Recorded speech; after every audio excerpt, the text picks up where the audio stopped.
Hi welcome back to my channel. ఈరోజు కథ నిన్నే ఇష్టపడ్డాను రెండో భాగాన్ని వినేద్దాం. అద్దం ముందు నిల్చొని అబ్బా ఎంత బాగున్నావే, వాసుగాడు చూస్తే గిలగలా కొట్టుకోవాల్సిందే. వాసుగా ఇవాళ అయిపోయావు నా చేతిలో అంటూ కాలేజీకి బయలుదేరింది. మొన్న జరిగిన ముద్దు గురించి సంధ్యకు చెప్తుంటే ఒసే పాపం తగులుద్దే, బ్యాచిలర్స్కి ఇలాంటి విషయాలు చెప్తే కళ్ళు పోతాయి. అబ్బా పోతే పోని వెదవ కళ్ళు, ముందు చెప్పేది విను అని చెప్తుంటే సంధ్యకి ఏదేదో అయిపోయి ఒసే నేను విననే అంటూ చెవులు మూసుకుంది. చెవులకు అడ్డం పెట్టుకున్న చేతులని లాగుతూ అబ్బా వినవే వినవే అని చెప్తుండగా ఏంటే ఏదో చెప్పుకుంటున్నారు, రొమాంటిక్ విషయాలా, నాకు చెప్పండి అంది ఇషిత. మావి జుజుబీ మాటలే, మేము ఏం చెప్తాం నీకు, నీ ముందు మేమంతా చిన్నపిల్లలం, ఏమైనా ఉంటే నువ్వే చెప్పాలి మా అందరికీ అంది సంధ్య. అవునా, అయితే నేను ఇన్స్టిట్యూట్ పెడతాలే. పక్కనే ఉన్న పావని నువ్వు గనక పెడితే నేనే నీ మొదటి స్టూడెంట్ అవుతానే అంది నవ్వుతూ. పెట్టే ముందు ఒక డెమో ఇవ్వచ్చు కదే అంది మేఘన. ఇస్తాలే కానీ ఫీజు మాత్రం చెల్లించాల్సిందే, మేము నీ ఫ్రెండ్స్ కదా అంటే మాత్రం కుదరదు. గోళ్ళు గిల్లుకుంటూ అసలే ప్రేమలో పడ్డాను, నాకు కూడా కొన్ని ఖర్చులుంటాయిగా అంది సిగ్గుపడుతూ. ఓ ఏయ్ ఏయ్ కానీ కానీ అంటూ అరుస్తూ బెంచీల మీద చరిచారు హుషారుగా. కంగ్రాట్స్ ఇసిత అంది పావని. ప్రేమ ఎంత మధురం, ప్రియుడు అంత కఠినం అని పాడుకుంటూ ఇషిత భుజం మీద చెయ్యేసింది దీప్తి హెచ్చరిస్తున్నట్టు.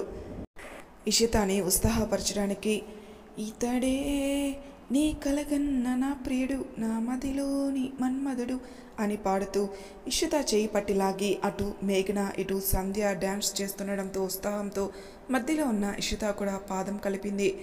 డ్యాన్స్ వచ్చిన వాళ్ళు వాళ్ళతో చిందులు వేస్తుంటే రాని వాళ్ళు బెంచీల మీద కూర్చొని చప్పట్లు కొడుతూ ఎంజాయ్ చేస్తున్నారు. అక్కడంతా సందడి సందడిగా ఉంది. పక్క క్లాసు వాళ్ళు ఆ సందడిని వింటూ మన చుంచుమొహాలున్నారు, ఎందుకు ఎప్పుడు చూసినా ఆ బెంచీల్లోనే కూర్చుని ఉంటారు, ఏదో ఫెవికిక్ అంటించినట్టు, మాట్లాడడానికి వెళ్తే షో చేస్తారు, వీళ్ళు చూడరా ఎలా ఎంజాయ్ చేస్తున్నారు అన్నాడు దిలీప్. ఆ మాటలు వింటున్న కళ్యాణ్ బావా మనం వెళ్ళి చూద్దామా, వాళ్ళు చాలా తెలివైన వాళ్ళు, డోర్ క్లోజ్ చేశారులే అంటూ నాలుగు ఖర్చుకున్నాడు. అంటే ఆల్రెడీ వెళ్ళేసి వచ్చేసావన్నమాట కొంటిగా అడిగాడు. ఏమవుతుందో చూద్దామని వెళ్ళే అంతేలేరా అన్నాడు. బా అమ్మాయిలు కవర్ చేస్తే అందంగా ఉంటుంది, అదే మనం చేస్తే అసహ్యంగా ఉంటుందిలే బా. దిలీప్ నవ్వి ఊరుకున్నాడు. చూడకపోతే పోనీలే కనీసం విందాం బా అంటూ లాక్కెళ్ళాడు కళ్యాణ్. తలుపుకి చెవి ఆనించి నిలబడ్డారు ఇద్దరు. ఒక్కసారిగా తలుపులు తెరుచుకోవడంతో దబ్బమని లోపలికి పడ్డారు. అందరూ అమ్మాయిలే, అంతమందిలో తామిద్దరూ అబ్బాయిలు ఉండడంతో కళ్యాణ్ గుటకలు మింగుతూ కంగారుగా చూస్తున్నాడు. ఏంట్రోయ్ తలుపు దగ్గర ఏం చేస్తున్నారు అంది పావని. దిలీప్ చిన్నప్పటి నుంచి బాగా తెలిసి ఉండడంతో ఆ మాత్రం చనువుంది. ఏం లేదు, ఏదో సౌండ్స్ వస్తుంటే ఏంటబ్బా అని చూడ్డానికి వచ్చాం అంతే కదరా అని పక్కనున్న కళ్యాణ్ని కదిపేసరికి ఆ హడావిలో ఏమి చెప్పాలో తెలియక అడ్డుగోలుగా తల ఊపాడు. అరే అబ్బాయి ఇప్పుడు చెప్పు, నిజం చెప్పరా అంది మేఘన. అలా కాదు మేఘన, మీరేదో ఎంజాయ్ చేస్తున్నారు, మాకేమో చూడాలనిపించి వచ్చాం అన్నాడు అమాయకంగా. మీ క్లాసులో కూడా అమ్మాయిలు ఉన్నారుగా, వాళ్ళు చేయరా ఎంజాయ్ అంది పావని సాగదీసి. ఏహే వాళ్ళ విషయాలు నా దగ్గర ఎత్తబాక, వాళ్ళు అసలు మాట్లాడితేగా అన్నాడు చిరాగ్గా.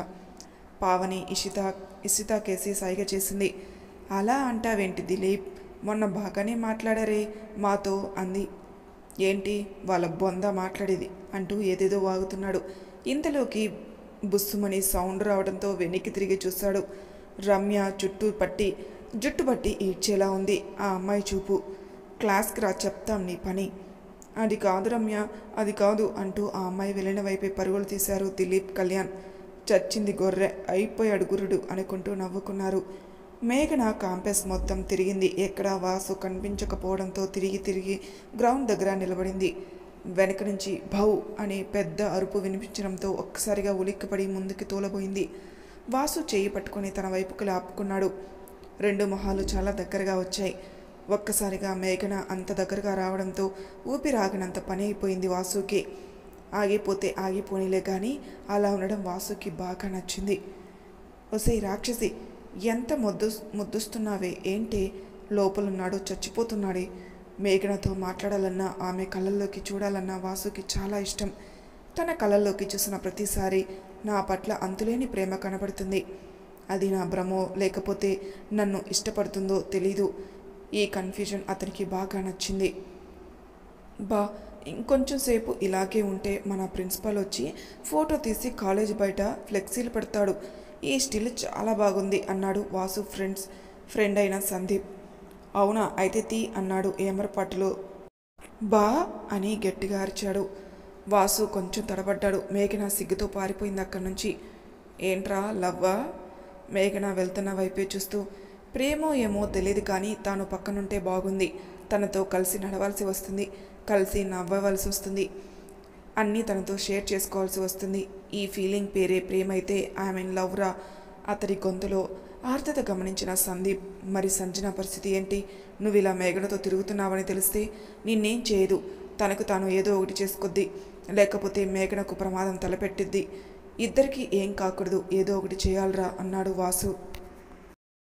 చాలా రోజుల నుంచి అడుగుతుంటే ఇప్పటికి కరుణించింది నా దేవత అంటూ ఆనందంతో తబ్బి ఉబ్బిపోయాడు చందు.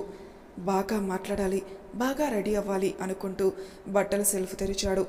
అన్నీ కలర్ఫుల్గానే కనబడుతున్నాయి. కొంచెంసేపు ఆలోచించాడు. ఇదేదో బాగుందే అనుకుంటూ చేతుల్లోకి వేసుకొని అద్దం ముందు నించున్నాడు. బాలేదు. ఇదేసుకుంటే ఇంకోటి వేసుకున్నాడు. అబ్బే అస్సలు బాగలేదు. 3, 4, 5 ఇంకా సెల్ఫ్లో ఏమీ కనిపించకపోవడంతో వెనక్కి తిరిగి చూశాడు. ఓ మై గాడ్ అంటూ గుట్టగా పడి ఉన్న బట్టలను చూస్తూ కూర్చున్నాడు. ఏం వేసుకోవాలో తెలియట్లా. అటేమో టైం అయిపోతుంది. కంగారుగా లేచి చేతికి ఏది దొరికితే అవి వేసుకొని బైక్ స్టార్ట్ చేశాడు. ఇటు చందు బాబు కంగారు పడుతుంటే అటు మన మేఘన మేడం మాత్రం తాపిగా రెడీ అవుతుంది. చుడిదార్ వేసుకుని జుట్టుకి ఒక చిన్న క్లిప్ పెట్టుకుంది. ఒక చేతికి బ్రేస్లెట్, ఇంకో చేతికి బ్యాంగిల్ వేసుకుంది. చాలా సింపుల్గా రెడీ అయింది. సింపుల్గా ఉన్నా చాలా అందంగా కనిపిస్తుంది. ఐస్ క్రీమ్ పార్లర్లో కూర్చొని టైం వంక చూసింది ఓసారి. చందు రావడంతోనే సారీ మేఘన, లేట్ అయ్యాను అంటూ తనకి ఎదురుగా ఉన్న కుర్చీలో కూర్చున్నాడు. అబ్బాయిల్ని వెయిట్ చేయించే అమ్మాయిల్ని చూశాను కానీ ఇలా అమ్మాయిల్ని వెయిట్ చేయించే అబ్బాయిల్ని నిన్నొక్కడనే చూసింది అంది నవ్వుతూ. మరి చందు అంటే ఆ మాత్రం స్పెషల్ ఉండాలిగా అంటూ ఆమె నవ్వులో శృతి కలిపాడు. చందు వైపు తేరిపారా చూస్తూ, కొత్త పెళ్ళికొడుకులా రెడీ అయ్యావే, నీ సెలక్షన్ బాగుంది, చేయి చూపిస్తూ సూపర్ అంది. మామూలుగా పొగిడితేనే భూమి మీద ఆగరు, మరి ప్రేమించిన అమ్మాయి పొగుడుతుంటే అసలు ఈ లోకంతో పనిలే లేనట్లు ఊహాలోకంలో తేలుతారు. మన చందు పరిస్థితి కూడా అదే. మన కుర్రాడైతే ఏకంగా మేఘనతో కలిసి 2-3 పాటలు కూడా వేసుకున్నాడు. నిజంలో కదలేండి, మన మేఘన అంత ఛాన్స్ ఇవ్వదుగా, పాపం ఊహల్లో పాడుకుంటున్నాడు. మేఘన మాత్రం లోపల ఈ షర్టు వాసుకైతే ఇంకా బాగుంటుంది అనుకుంది మనసులో. ఐస్ క్రీమ్ ఆర్డర్ చేశాడు చందు. ఇద్దరు తింటున్నారు. మేఘనను గమనించిన చందు, నీకు ఐస్ క్రీమ్ అంటే ఇష్టం లేదా అడిగాడు. ఏం చెప్పకుండా నవ్వింది. మళ్ళీ అడగడంతో, ఇష్టం అని చెప్పలేను, అలానే కాదనలేను, తింటానంతే అంది మొహమాటంగా. తనను తాను తిట్టుకుంటూ, నేనొక స్టూపిడ్ని. జనరలీ అమ్మాయిలకి ఐస్ క్రీమ్ అంటే ఇష్టం కదా, అలా నీకు కూడా ఇష్టం అనుకొని పిలిచాను. అయినా నువ్వైనా చెప్పొచ్చు కదా అన్నాడు దిగులుగా ముఖం పెట్టి. మేఘనకు జాలేసింది. టాపిక్ డైవర్ట్ చేయడానికి అన్నట్లు, ఎంతమంది అమ్మాయిల్ని పరిశోధన చేశావేంటి? కనుబొమ్మలు పైకెగిరేస్తూ నవ్వుతూ అంది. చందు కూడా నవ్వుతూ, పరిశోధన నా ముఖమా, నాకంత లేదులే మేఘన అన్నాడు. ఏదో పిచ్చాపాటి మాట్లాడుకుంటున్నారు ఇద్దరు. తలుపు తోసుకొని లోపలికి వచ్చి పక్క టేబుల్ పైన దగ్గర కూర్చుంది ఒక అమ్మాయి. తమ కంటే కొంచెం అందంగా కనిపిస్తే చాలు ఆ అమ్మాయిని కళ్ళతోనే స్కానింగ్ తీసేస్తుంటారు. మన మేఘన ఆల్రెడీ ఆ పనిలోనే ఉంది. చందు పెద్దగా పట్టించుకోలేదు. మేఘనను అలానే చూస్తుండిపోయాడు. మేఘన ఆ అమ్మాయిని చూస్తుంది. చక్కని ముఖం, సంపెంగ ముక్కు, పల్చటి పెదాలు, మొత్తానికి చక్కగా ఉంది అనుకుంది. ఆ అమ్మాయి ఫోన్లో మాట్లాడుతూ ఉండగా చేతి వైపు చూసింది.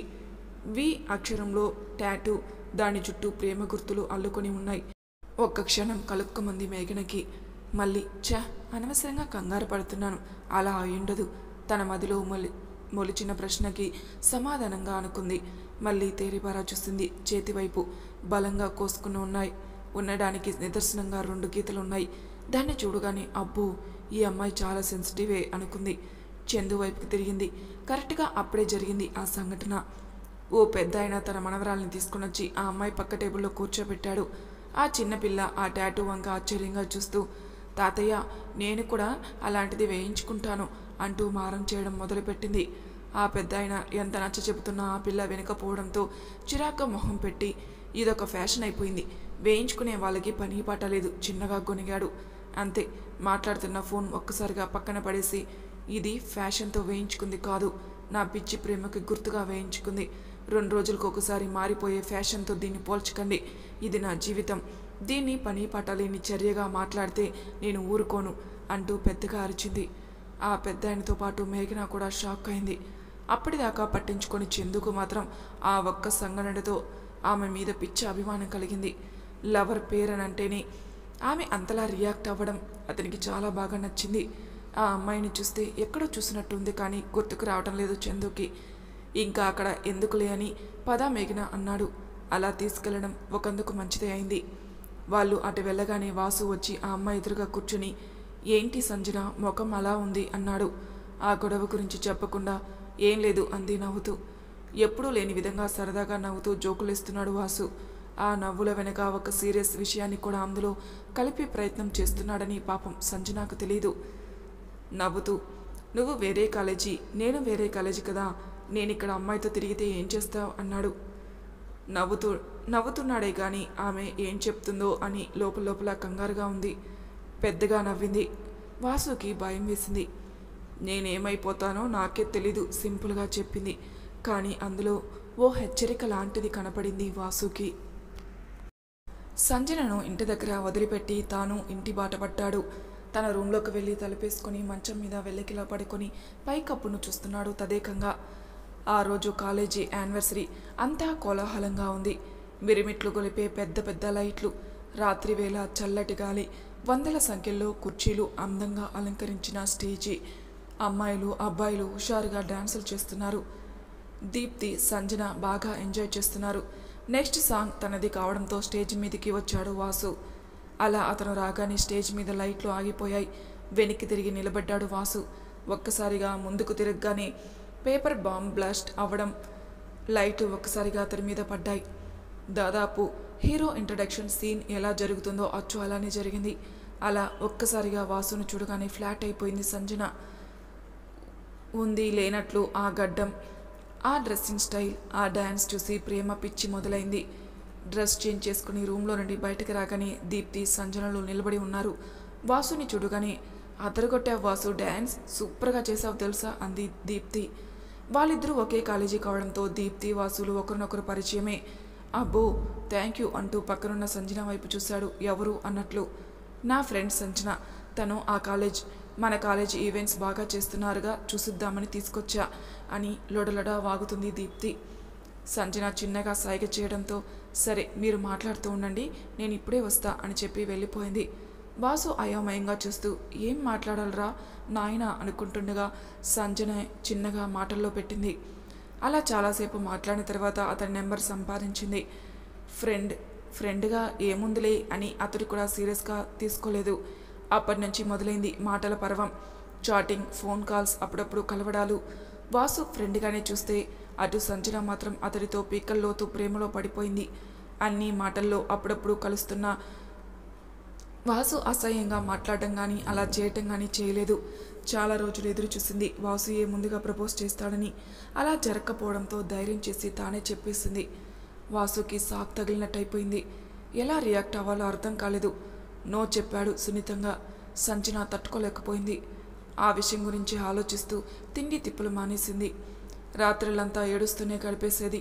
నిద్ర కరువైపోయింది. నిద్రపోయినా సడన్గా లేచి వాసు వాసు అంటూ కేకలు పెట్టేది.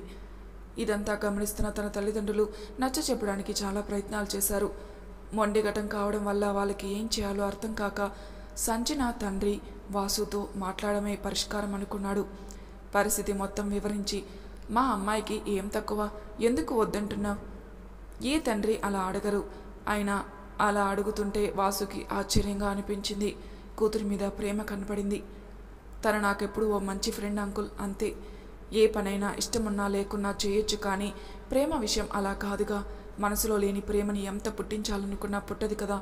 సారీ అంకుల్ అన్నాడు నొచ్చుకుంటున్నట్టు. అతని సమాధానం కూడా సరైనదే అనిపించింది ఆయనకి. మౌనంగా అక్కడి నుంచి వెళ్ళిపోయాడు. తీవ్రమైన ఒత్తిడిని భరించలేకపోయింది సంజన. రక్తపు మడుగులో ఉన్న కూతురిని చేతుల్లో మోసుకొని కారులో కూర్చోబెట్టి హాస్పిటల్కు పోనిచ్చాడు వేగంగా. మరేం ప్రమాదం లేదు, టైంకి తీసుకొచ్చారన్నాడు డాక్టర్. వాసుకి విషయం తెలిసి పరిగెత్తుకుంటూ వచ్చాడు. సంజన తండ్రి ఏమనలేదు. హాస్పిటల్ బెడ్ పైన చేతికి కట్టుతో నిద్రపోతున్న సంజనని చూడగానే కళ్ళు చెమర్చాయి. తన చేయి తీసుకుని నిమిరాడు. ఆ స్పర్శకి మెలకువ వచ్చి చూస్తే వాసు.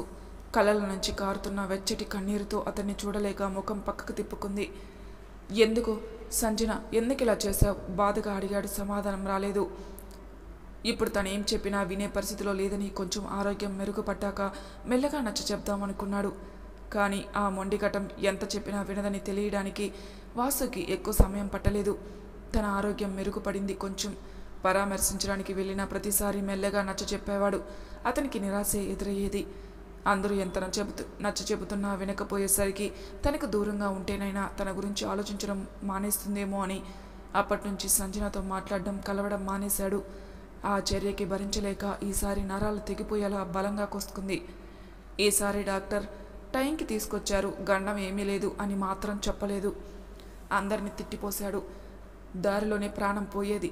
లక్కీగా బ్రతికి బయటపడిద్ది. ఈసారి ఇలా జరిగితే ఇంకా నా వల్ల కాదు, ఏంటో పిచ్చి పనులు అనుకుంటూ గొనుక్కుంటూ వెళ్ళిపోయాడు. సంజన తండ్రి ఒక నిర్ణయానికి వచ్చినట్టుగా వాసుకి ఫోన్ చేశాడు. ఒకసారి హాస్పిటల్కి రాగలవా? ఆ మాట వినగానే గుండె గుబేలు మంది. మళ్ళీ ఏం చేసుకుందో ఏమో అని. వస్తున్నాను అంటూ ఫోన్ పెట్టేశాడు. సంజనను అలా చూడగానే ఒక రకమైన గిల్టీ ఫీలింగ్తో తలదించుకొని నిలబడ్డాడు ఆమె తండ్రి ముందు. ఎందుకురా నువ్వు తలదించుకోవడం? తప్పేం చేయలేదుగా, నాకు సహాయం చేస్తావా? చేతులు పట్టుకుని అడిగారు. తలెత్తి అయ్యో అంకుల్ ప్లీజ్ అలా అనకండి, చెప్పండి అన్నాడు బాధగా. తనని ప్రేమిస్తున్నట్టు నటిస్తావా? నిజంగా ప్రేమించొద్దు, అలా నటించు చాలు ప్లీజ్. నటించే వాళ్ళ దగ్గర ఎవరైనా ఎక్కువ రోజులు ఉండలేరు, అది నా కూతురైనా సరే. దీనంగా బతిమలాడుతున్నట్టు అడిగాడు. కాదనలేకపోయాడు. అప్పటి నుంచి నటిస్తూనే ఉన్నాడు. మనసులో లేని ప్రేమను నటిస్తుంటే మనసు రంపపు కోతకు గురవుతూ నరకం అనుభవిస్తున్నాడు. అన్ని సమస్యల్లో మేఘన ఒక వసంతంలా వచ్చింది. ఇప్పుడిప్పుడు మనసుకు హాయిగా అనిపిస్తుంది వాసుకి.